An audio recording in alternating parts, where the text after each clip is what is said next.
마태복음 18장 15절에서 22절까지 말씀입니다.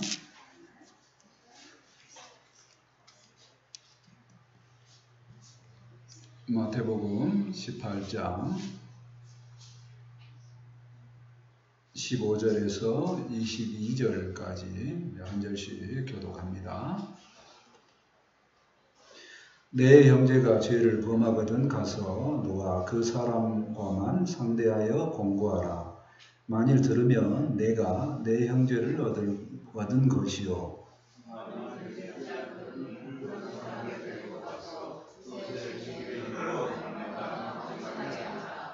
만일 그들의 말도 듣지 않거든 교회의 말하고 교회의 말도 듣지 않거든 이방인과 세리와 같이 여기라.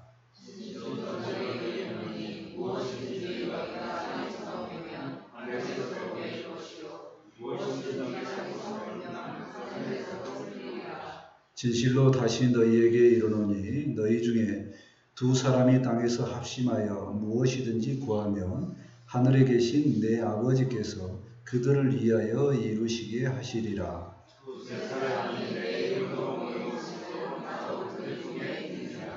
그때에 베드로가 나와 이르되 주여 형제가 내게 죄를 범하면 몇 번이나 용서하여 주리이까? 7번까지 하오리까? 일곱 번뿐만 아니라 7번에 7번까지라고 할지니라. 아멘. 추석 명절입니다. 명절에 보면 어떤 사람을 보면 굉장히 미소가 지어지고 또 어떤 사람을 보면 갑자기 피곤해집니다. 그러니까 왜 그럴까요? 했더니 다 만나는 사람들과 이제 관계입니다. 명절이 되면 보고 싶은 사람도 있는데 안 보고 싶은 사람이 있다는 겁니다. 그래도 봐야 된다는 겁니다. 관계적인 문제인데요. 오늘 말씀을 보면 이렇게 형제와의 관계에서 특별히 그 범죄까지 하는 형제를 우리가 어떻게 대해야 할까 하는 문제입니다. 말씀을 통해서 형제 사랑에 대한 은혜를 나누는 우리 모두가 되었으면 좋겠습니다. 아멘. 첫 번째, 형제를 공고하는 내용을 보고자 합니다. 15절 말씀입니다. 내 형제가 죄를 범하거든 가서 너와 그 사람과만 상대하여 공고하라. 만일 들으면 내가 내 형제를 얻은 것이요. 매주 이제 한 장씩 이렇게 하고 있는데 이제 마태복음 후반부에 가면 예수님께서 주로 이제 제자들을 교육하는 데 관심이 많다고 그랬습니다. 오늘도 마찬가지입니다. 14절까지 오늘 본문 읽기 전 14절까지는 개인이 죄를 범했을 때 다시 말해서 소자에게 잘못하면 안 된다 그런 내용을 했고요. 이제는 형제가 죄를 범하면 그 형제에게 어떻게 하면 좋겠느냐 하는 내용입니다. 예수님께서 먼저 뭐라고 그랬냐면 그 형제를 개인적으로 조용히 찾아가서 공고하라 이렇게 말합니다. 그러면 이제 형제는 누구냐? 형제는 이렇게 딱 앉아있는 거 보니까 형제네요. 저렇게 보면 형제고요. 이렇게만 형제가 아니라 이스라엘의 공동체는 주변에 같이 이루는 마을로 이루는 모든 사람들이 다 형제라고 불렀습니다. 우리도 그런 말이 있죠. 이웃 사촌이다. 사촌은 형제 아닙니까? 그러니까 가까운 사람들 다 형제라는 거죠. 내게 인격적인 관계성을 가진 만한 사람들은 다 형제입니다. 그런 사람 중에 혹시 그 형제가 죄를 범하면 어떻게 하냐? 그래서 첫 번째는 뭐라고요? 조용히 찾아가서 인격적으로 공부하라. 잘 얘기해봐라 하는 겁니다. 형제가 죄를 지었을 때 목적은 뭐냐면 다시 회복되는 게 목적입니다. 그걸 생각하고 조용히 공부하면 좋겠다는 거죠. 그런데 안 들으면 어떡할까요? 16절 볼까요? 16절입니다. 만일 듣지 않거든 한두 사람을 데리고 가서 두세 증인의 입으로 말마다 확증하게 하라. 만약 조용히 이야기를 했는데 대화가 안 통합니다. 자기 말만 해요. 억울한 이야기만 막 합니다. 안 통하죠. 이제 그럴 때 어떻게 하느냐? 두세 사람을 데리고 가라는 겁니다. 왜 그러냐면 그 두세 사람이 증인도 되지만 이제 소통하는 역할을 해줘서 어떻게 하든가 그 사람이 범죄한 일에 대해서 돌이키도록 하는 겁니다. 돌이켰으면 좋겠다. 시시비비를 따져서 정말 잘못했지를 가리는 게 아니라 범죄한 사람이 돌아왔으면 좋겠다 하고 돕는 게 목적이라 하는 겁니다. 자, 그래도 안 되면 어떻게 해요? 또 볼까요? 17절 말씀입니다. 만일 그들의 말도 듣지 않거든 교회의 말하고 교회의 말도 듣지 않거든 이방인과 세리와 같이 여기라. 자, 이제 3단계입니다. 두세 명이 가서 어울려서 중개를 하고 잘 도왔는데 그래도 안 됩니다. 그럼 어떻게 할까요? 교회에 말하라. 이거는 공동체에 말하라. 그런 내용입니다. 공동체 전체가 도와라 하는 거죠. 그래서 목적은 뭐다고요? 누가 잘못했냐를 가리는 것이 아니라 저 사람이 잘못했던 일을 돌이켰으면 좋겠다라고 도우라는 겁니다. 자, 이렇게 도왔습니다. 근데 그 사람이 죽어도 자기는 잘못이 없다 그러고 범죄를 돌이키려고 나는 이렇게 살란다라고 우기면 어떻게 할 거냐는 겁니다. 그랬을 때 이방인과 세리와 같이 여기라는 것이 답입니다. 저 사람이 이방인이다. 그럼 이방인 어떻게 돼요? 참 우리 마을 사람 아니에요. 그럼 어떻게 해요? 보편적으로 윤리적으로 대한다 하는 뜻이에요. 그러니까 누군가 잘못했을 때 가까운 사람은 관계가 가까운 사람은 그 관계를 끊지 않고 엄청나게 법으로 대해서 어렵게 하는 게 아니라 그 사람이 살아가도록은 내버려 두라 그런 얘기입니다. 자, 형제의 범죄에 대해서 우리가 반응을 생각을 해보고 있습니다. 첫 번째는 뭐예요? 3단계로 도와라 그겁니다. 도우라는 겁니다. 목적은 도우라는 거예요. 강력하게 잘못을 파헤쳐가지고 뭐부터 잘못했는가 보자 하는 얘기가 아니고 목표는 그 사람이 돌이켜서 나하고 다시 관계가 회복되기를 원하는 마음으로 돕는 게 목적이라는 겁니다.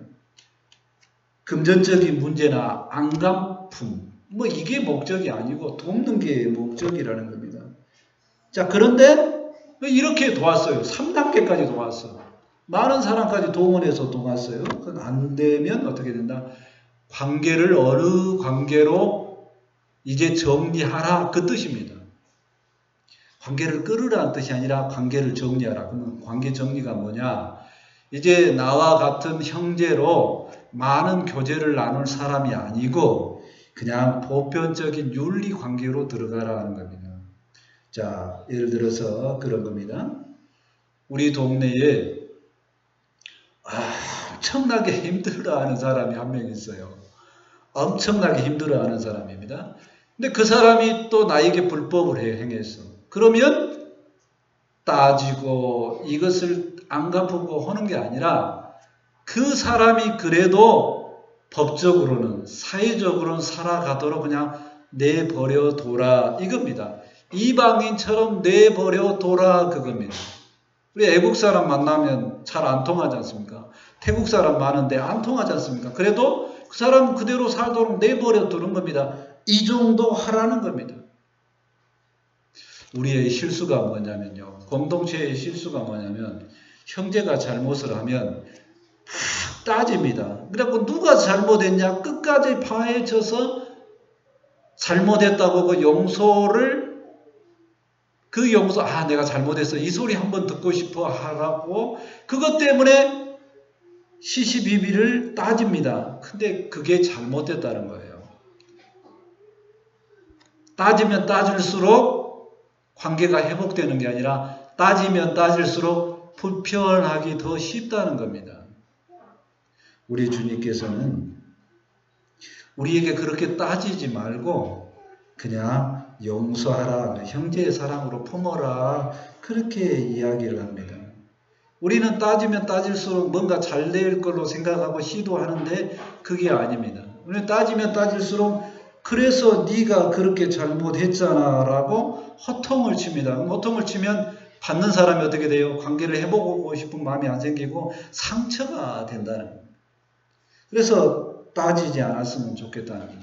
그리고 막 정죄하다 보면 무슨 마음이 드냐면 나는 잘 사는데 네만 잘하면 된다. 이렇게 된다는 겁니다. 원래 목적이 사라진다는 겁니다. 형제가 잘못했어요. 그 잘못했으면 뭐가 목적이에요? 그 형제가 돌아오고 나하고 관계가 회복됐으면 좋겠다는 겁니다. 이 방법을 우리가 생각을 해봅니다. 하나님의 마음은 뭐냐면 악인도 선인도 관계 회복하고 잘 살았으면 좋겠다는 것이 하나님의 마음입니다. 우리가 그 마음을 품고 형제를 생각할 때 감당하는 것이 더 옳은 방법으로 잘 생각했으면 좋겠습니다. 네, 에스겔서 33장 11절에 하나님의 마음이 나타납니다. 나의 삶을 두고 맹세하노니 나는 악인이 죽는 것을 기뻐하지 아니하고 악인이 그의 길에서 돌이켜 떠나 사는 것을 기뻐하노라. 아멘. 하나님도 악인이 죽어버린 것을 원하지 않고 돌이키는 것을 원한다는 마음입니다. 우리가 악한 형제가 돌이키는 것을 원하고 감당하는 마음이 더 좋은 마음인 줄 믿습니다. 아멘. 두 번째, 문제 해결 능력에 대해서 생각해 보고자 합니다. 18절 말씀입니다.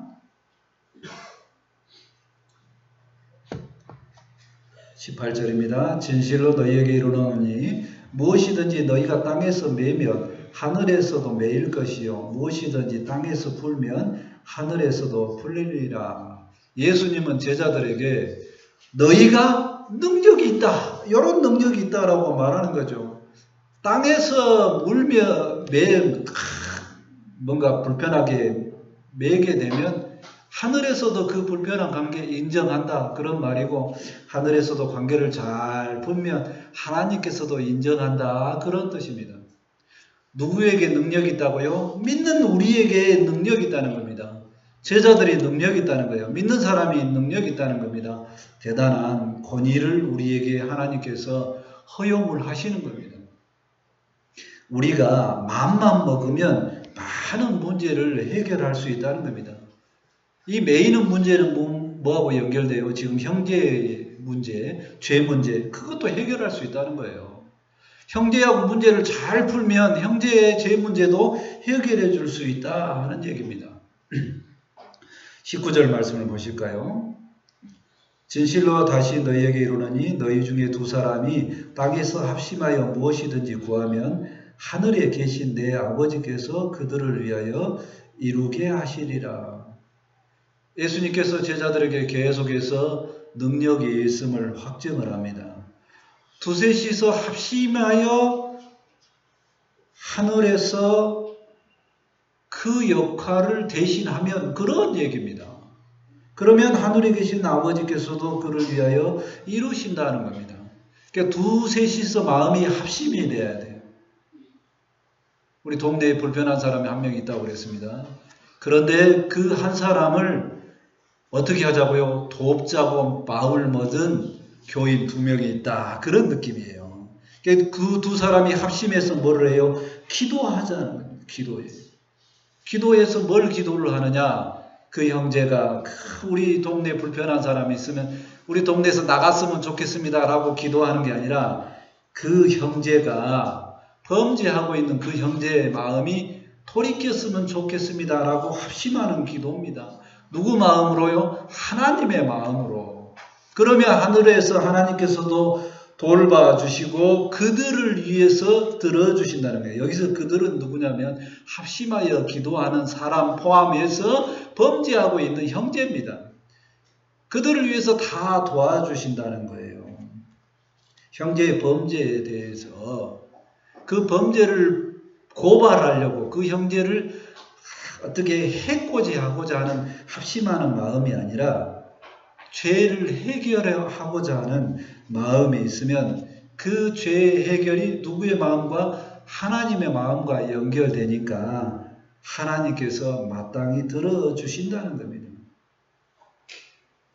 주의해서 할 것이 뭐냐면 합심해서 기도하면 만사형통이다 그 뜻이 아니고 여기서 합심은 뭐예요? 형제를 살리고자 하는 마음입니다. 그렇게 형제를 살리고자 할 때 하나님께서 나도 그 형제 살리고 싶다. 그래서 내가 들어주겠다. 그런 마음입니다. 자, 20절 말씀을 보실까요? 두세 사람이 내 힘으로 모인 곳에 나도 그들 중에 있느니라. 두세 사람이 주님의 이름으로 모인 곳, 거기가 어디예요? 교회입니다. 교회 공동체예요. 예전에는 이 이스라엘 땅은 모이면 그게 다 교회였다고 생각합니다. 우리 지금 예전 교회에 모였지 않습니까? 그러니까 이 모인 이 공동체가 누구 이름으로 모여야 된다고요? 예수님의 이름으로 모여야 된다는 거예요. 그러니까 교회가 돌아가는 원리가 예수님 안에서 교회가 돌아가야 된다는 거예요. 헌금 많이 내는 사람, 목소리 큰 사람, 목사 마음대로, 힘 있는 사람 마음대로 돌아가는 게 아니고 예수님 이름 안에서 교회가 돌아가야 된다 하는 걸로 믿습니다. 아멘. 그래서 형제가 다툼이 있고 형제가 죄를 범하면 그 문제 해결도 뭘로 해결을 하자? 힘으로 해결하고 법으로 해결하지 말고 예수님 이름으로 해결해야 되는 줄 믿습니다. 아멘. 문제 해결의 능력에 대해서 다시 한번 생각해 봅니다. 공동체가 모인 기준을 다시 한번 생각해 봅니다. 우리가 모인 기준이 뭐였다고요? 예수님 이름 때문에 모여 있는 줄 믿습니다. 아멘. 예수님 이름 안에 관계 때문에 모였어요. 가정은 누구 때문에 모였어요? 사랑하는 부모님 때문에 식구가 모인 겁니다. 물론 할아버지 할머니도 있죠. 어차피 부모님 편에서 보면 또 부모님이다. 그 사랑 안의 관계성 때문에 모였어요. 그러니까 공동체는 관계성 때문에 모인 겁니다. 힘으로 모인 것이 아니고 돈으로 모인 것이 아닙니다. 그 관계성의 문제니까 문제 해결의 가장 핵심은 뭐다? 관계가 잘 풀어져야 된다는 거예요. 제자들이 매면 하늘에서도 불편하다 하는 거고 제자들이 풀면 하늘에서도 풀어진다 그런 뜻으로 생각을 해봅니다. 그러므로 우리의 결정은 모든 문제 해결의 능력이 뭐냐면 예수님 이름입니다. 다른 걸로 해결이 잘 안 됩니다. 그러면 교회가 능력이 있는 교회다. 그러면 무슨 교회가 능력이 있는 교회다? 항상 예수님 이름 안에서 우리가 해보자라고 예수님을 높이는 교회가 능력이 있는 교회인 줄 믿습니다. 아멘. 그런 교회가 생명의 능력이 있고 살아있는 교회인 줄 믿습니다. 아멘. 아주 쉬운 문제를 한번 내봅니다. 교회에 돈을 가지고 돈을 맡은 사람이 도망을 갔습니다. 어떻게 해결하면 좋을까요? 라고 할 때 마땅히 그 사람을 추적을 해야 되고 붙잡아야 되고 돈을 찾아야 되고 법에 의해서 그 사람을 징벌해야 됩니다. 라는 생각이 먼저 들면 그건 교회가 힘이 없습니다. 능력이 없는 거예요.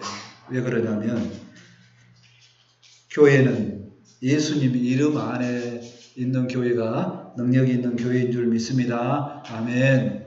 먼저 뭐를 생각을 해야 되냐? 그 사람이 왜 그 돈을 가지고 어디로 갔을까? 그 사람이 왜 그랬을까? 품고 먼저 그 사람이 형편이 좋아도록 기도도 하고 설득도 하고 범죄한 사실에 대해서 그렇게 범죄할 수밖에 없는 일에 대해서 외통해하고 스스로 바른 길로 돌이킬 수 있도록 합심해서 기도하는 교회가 능력 있는 교회인 줄 믿습니다. 아멘. 제가 이 예를 들은 것은 교회 또는 마음대로 해도 된다는 뜻이 아니고 우리의 마음이 본래적으로는 예수님 이름으로 예수님 마음으로 먼저 접근해야 된다. 그런 얘기입니다. 우리의 교회는 우리 예전교회는 어떤 교회인가요? 라고 질문을 해봅니다. 우리 교회도 예수님 이름으로 모인 교회인 줄 믿습니다. 아멘. 예수님 이름으로 모였기 때문에 생명력이 있습니다. 우리가 늘 모이면 예배하고 늘 모이면 웃는 낯에 교제를 나누고 서로 섬깁니다. 그런 섬김의 모습을 볼 때 혹시 불편한 일이 있더라도 이 불편한 일을 아버지 하나님께서 우리가 기도하면 해결해 주실 줄 믿습니다. 아멘. 이제 우리 교회 공동체뿐만 아니라 마을의 불편한 사람도 그런 마음으로 품고자 하는 방향을 잡았으면 좋겠습니다. 왜 그러냐면요. 우리 주님께서 교회는 그러해야 된다고 하기 때문입니다. 그래야지 힘이 있다고 그럽니다. 골로새서 3장 14절에 말씀합니다.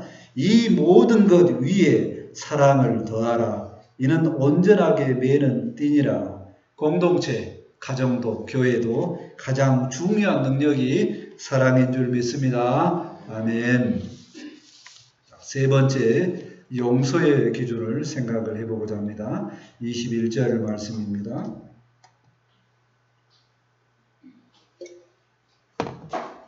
그때에 베드로가 나와 이르되 주여 형제가 내게 죄를 범하면 몇 번이나 용서하여 주리리까? 7번까지 하오리까?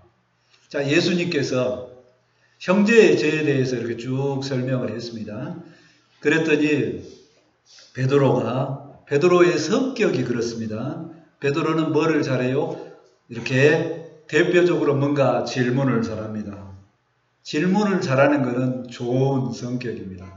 저도 질문하는 사람을 좋아합니다. 근데 질문을 합니다.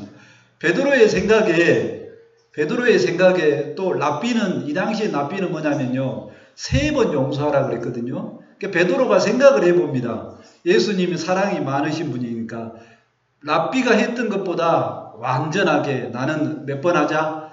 7번 정도 형제를 용서하면 와, 내가 생각할 때 최고의 수준이다라고 생각하고 이렇게 형제를 이야기를 하죠. 몇 번 용서할까요? 7번 하면 괜찮을까요? 베드로가 이렇게 질문을 합니다. 자, 그러면 용서를 먼저 하나님께서 생각하시는 용서의 단어를 생각을 해봅니다. 이사야 43장 25절에 나 곧 나를 위하여 하나님의 말씀입니다. 네 죄를 기억하지 아니하리라. 용서의 기준은 뭐냐면요. 누가 뭔가를 잘못했어요. 그러면 잘못했다 사실 자체를 잊어먹은 겁니다. 이게 용서예요. 그러면 베드로의 입장에서 몇 번을요? 7번 동안 아무 일도 아닌 것처럼 뭔가를 잘못했는데 용서하고 뭔가 잘못했는데 또 용서하고 해서 7번을 했어. 그러면 대단한 겁니다. 제가 읽었던 책이라든가 뭐 역사적 이야기 7번 똑같은 일로 7번 용서했다는 것을 본 적이 없습니다. 7번 용서 대단하죠. 어마어마한 베드로의 기준입니다. 그렇지 않습니까? 여러분들 혹시 이 정도 용서하실 수 있나요? 제가 못하기 때문에 물어보는 겁니다. 자, 그런데 예수님의 대답은 어떤가요? 22절 말씀 보실까요? 용서에 관한 예수님의 대답입니다. 마지막 절이니까 같이 한번 읽겠습니다. 22절 같이 한번 읽겠습니다. 자, 시작. 예수께서 이르시되 내게 이르노니 7번뿐 아니라 7번까지라도 할지니라. 아멘. 예수님의 대답은 놀랍습니다. 7번에다가 7번을 70번 정도 하라는 겁니다. 곱하기로 하면 몇 번이에요? 곱하기로 하면 77에 49에 490번이죠. 한 가지 일을 490번 용서해야 된다는 거예요. 형이 잘못을 했어. 늘 동생은 억울한 일이 많습니다. 왜 그러냐면 형이 힘이 세니까. 근데 몇 번 동생이 참아야 된다고요? 490번을 참아야 된다는 거예요. 이게 됩니까? 예수님의 답이니까 예수님은 정답만 말하잖아요. 그러니까 예수님은 용서를 해야 돼요. 그러니까 형은 늘 알게 모르게 폭력을 씁니다. 동생이 생각할 때 폭력이고 형이 생각할 때는 사랑의 표현입니다. 그러니까 형은 기억을 못해. 동생만 기억해. 이랬을 때 나중에 다시 커서 명절에 만나면 불편합니다. 근데 예수님은 뭐라는 거예요? 이런 관계를 벗어나서 몇 번 용서하라고요? 490번 용서하라는 겁니다. 사실 예수님의 용서는 490번이 아니라 무한히 용서하라는 거예요. 무한히. 자, 7번에 70번까지라도 용서하는 예수님의 말씀을 생각을 해봅니다. 베드로의 생각입니다. 우리의 생각의 대표예요. 은혜가 있을 때, 정말 내가 행복할 때 몇 번까지 용서할 수 있다? 7번까지 인간의 특질로는 7번까지 용서입니다. 그래서 7번 용서하면 되겠습니까? 물어봤더니 예수님께서 몇 번이라고요? 490번입니다. 490번. 이렇게 용서할 수 있어요? 못합니다. 이렇게 또 사람은 나는 한번 해볼까야? 특이한 사람이 있을 수 있어요. 해봅니다. 이게 아니고 예수님의 정답은 뭐라고요? 무한히 용서하라고 그랬죠. 무한히 용서. 자, 이 무한히 용서를 두고 제가 말씀을 알 때부터 30년 이상 동안 계속 용서에 대해서 생각을 해봤습니다. 왜 그러냐면 저의 삶에도 명절 때가 보면 저도 시골이기 때문에 불편한 사람이 눈에 보일까요? 안 보일까요? 보입니다. 50년 동안 50년 이후 동안에 불편한 사람이 있어요. 저 사람만 보면 옛날 그게 생각이 납니다. 그 형이 나를 사랑 표현했던 그죠? 나는 폭력으로 받았던 그 사랑 표현을 생각이 납니다. 용서가 돼요? 안 돼요? 안 됩니다. 근데 예수님의 말씀을 듣고 용서하라고 하니 용서를 해보려고 주님을 믿고 난 다음에 했을까요? 안 했을까요? 했습니다. 그래도 여전히 명절 때만 되면 그 형은 안 봤으면 좋겠다는 생각이 납니다. 왜 그러냐면 저는 기억하고 있어요. 이거는 내가 용서를 못했다는 뜻입니다. 그러면 기억을 안 할 정도로 용서를 하려면 어떻게 해야 될까요? 그 사실 자체가 없어져야 된다는 거예요. 어떻게 그걸 우리의 머리로 없앨 수 있습니까? 봤더니 주님께서는 그러면 그 형은 나를 그렇게 괴롭혔다는 사실을 기억하고 있을까요? 못하고 있을까요? 몰라요. 내가 다시 따져봐요. 기억을 못합니다. 그래서 죄의 용서는 기억을 못하는 저편으로 넘기기입니다. 그러면 이 넘기는 것이 어떻게 넘겨질까요? 했더니 사랑을 해야지만 넘겨지더라는 겁니다. 품어져야 돼요. 그러니까 우리 주님께서 나를 그렇게 용서했기 때문에 너희도 용서해라 라는 뜻도 됩니다. 그게 목표입니다. 근데 내가 안 되면 어떻게 해요? 내가 안 되면 이 말씀을 쭉 생각을 해서 그럽니다. 그 형제를 위해서 용서하라는 것이 아니라 너 자신을 위해서 용서하라 말씀으로 들려졌습니다. 그러니까 내가 용서 못하면 내가 마음이 아프고 내가 아픕니다. 그래서 우리 주님은 잘못한 형이 아니고 동생이었던 네가 너도 용서받아야 될 사람이고 너가 아프지 않았으면 좋겠다. 이게 주님의 마음입니다. 그래서 우리는 내가 아프지 않기 위해서 용서하는 마음이 되었으면 좋겠습니다. 아멘. 그러면 나는 항상 동생인가요? 아닙니다. 나도 나이가 먹으면 나보다 어린 사람이 생깁니다. 그래서 나도 모르게 나에게 어린 사람에게 사랑 표현했는데 그 사람은 폭력이라고 생각할 수 있다는 겁니다. 나이하고 관계없죠. 내가 힘이 있을 때 힘이 없는 사람에게 뭔가 사랑 표현을 했는데 받는 사람은 폭력이라고 생각할 수 있다는 겁니다. 나는 기억을 못합니다. 받는 사람만 기억합니다. 근데 그 기억을 주님의 사랑 안에서 우리가 나 스스로를 위해서 내가 당했던 것을 용서하면서 해결을 했으면 좋겠습니다. 아멘. 에베소서 4장 32절에 말씀합니다. 서로입니다. 서로 친절하게 하며 불쌍히 여기며 서로 용서하기를 하나님이 그리스도 안에서 너희를 용서하심과 같이 하라. 우리가 그리스도 안에서 나만 아니고 서로 용서하면서 평강의 삶을 누릴 수 있도록 우리가 늘 은혜 안에 들어갔으면 좋겠습니다. 아멘. 말씀을 정리합니다. 예수님께서 형제의 죄 부분에 대해서 말씀했습니다. 베드로가 몇 번 용서하면 좋겠습니까? 라고 이야기를 하는데 주님께서 말합니다. 무한히 용서하라고 합니다. 무한히 용서해야 내 마음이 상한 것도 해결되고 내 몸이 상한 것도 해결된다고 말합니다. 우리가 이렇게 무한히 용서하면서 주님 안에서 내가 먼저 몸과 마음이 치유되는 은혜 속에 사는 우리 모두가 되었으면 좋겠습니다. 아멘. 그리하여서 사랑 안에서 형제도 사랑하고 더 풍성한 우리의 모든 삶이 되기를 기도합니다. 아멘. 기도합니다.